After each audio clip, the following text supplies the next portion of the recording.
Kashmiri Dum Aloo is a very popular recipe in when you go to restaurants and you order, but it's not as complicated as it sounds. Making it in the house is usually a special occasion, and today I've made it. So let me show you how I prepared. I've taken these baby potatoes and I'm going to peel them, and with the help of a fork I'm going to poke them, so when we cook all the spices will infuse very well with the potatoes.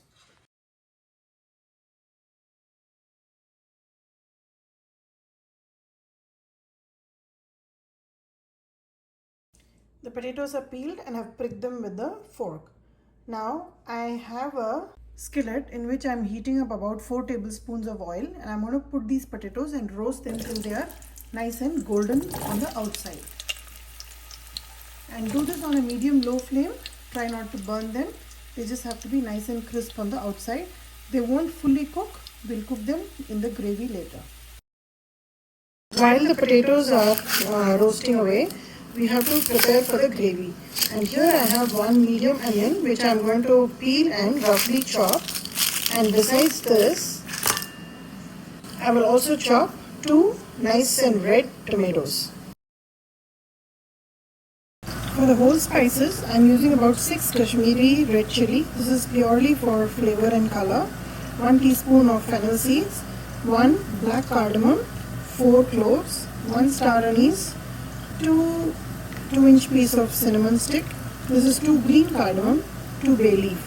I'm going to heat up about a tablespoonful of oil in the kadai, and along with this, here goes all the whole spices. I want to roast it, then add the red chilies, followed by onions and tomatoes. While sauteing the onions, add a handful of cashew nut. This will give the gravy a nice thickness and silky texture. So just saute it till the onions are nice and translucent, or it starts to have some golden edges, and then we'll add the tomatoes.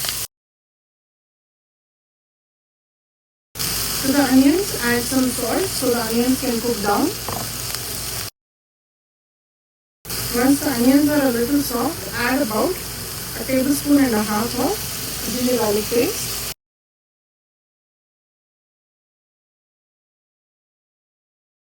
Once the tomatoes are nice and soft, I'm going to turn off the gas, take it out in my mixie jar, and make this into a smooth puree.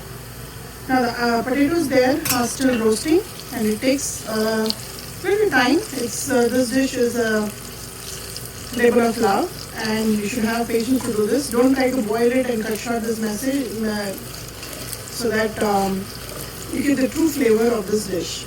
So make sure you roast it like the way I'm doing it.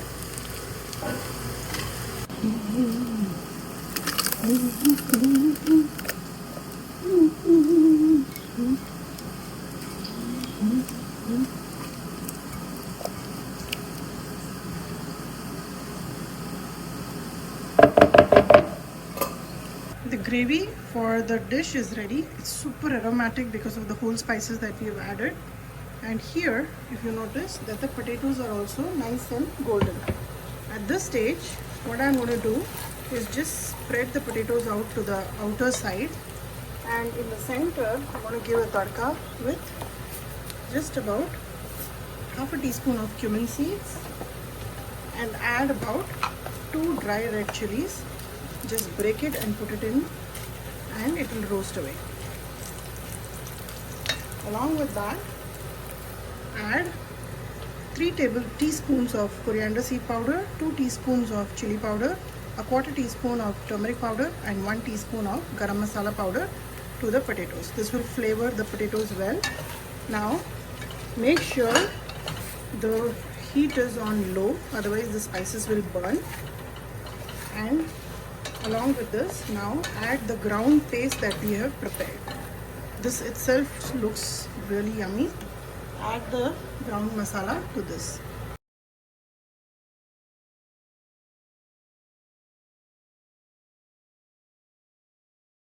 Rinse the jar with about a cup of water and add it to this gravy. Now the consistency, if you notice, is like this right now. It's almost perfect, but now we need to cook the balance potato in this gravy so that it infuses with all the flavors that we have added. What I'm going to do is cover and cook this for about 7 to 8 minutes. While the gravy is cooking with the potatoes, take about a tablespoonful of Kasoori Methi, dry roast it, and I'm going to just pound it into a rough powder in a mortar and pestle.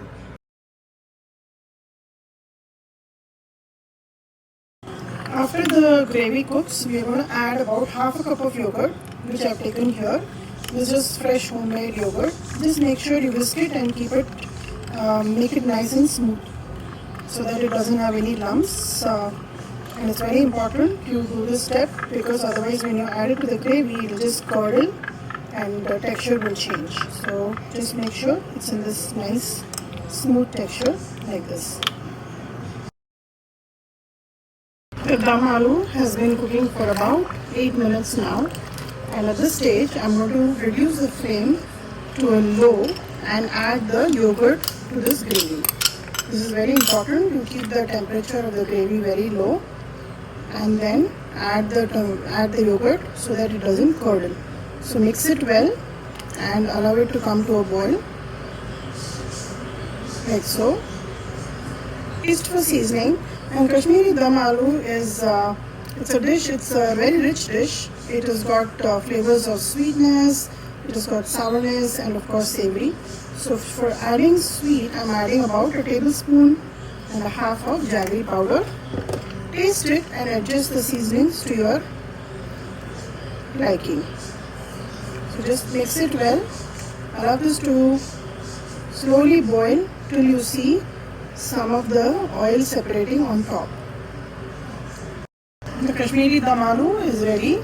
Garnish with a lot of fresh coriander and a drizzle of the roasted Kasoori Methi.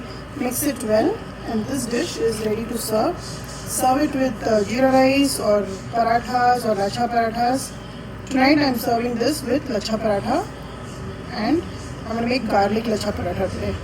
The consistency, the color and the taste of the dum aloo has come out nice and perfect. Let me show you how it has come out.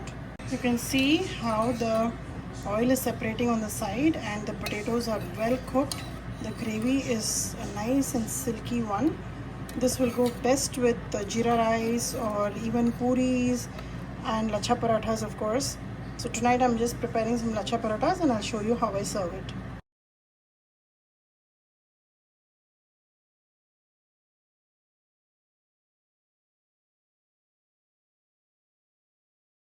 Serve dum aloo with a side of the no oil pickles. They have been soaking for about 2 days now and they are super delicious. You have to try this and the recipe for this is on my channel. Along with that, 2 lacha parathas. These are nice and hot. Give this recipe a try. Like and subscribe my channel and let me know how this dish turned out for you.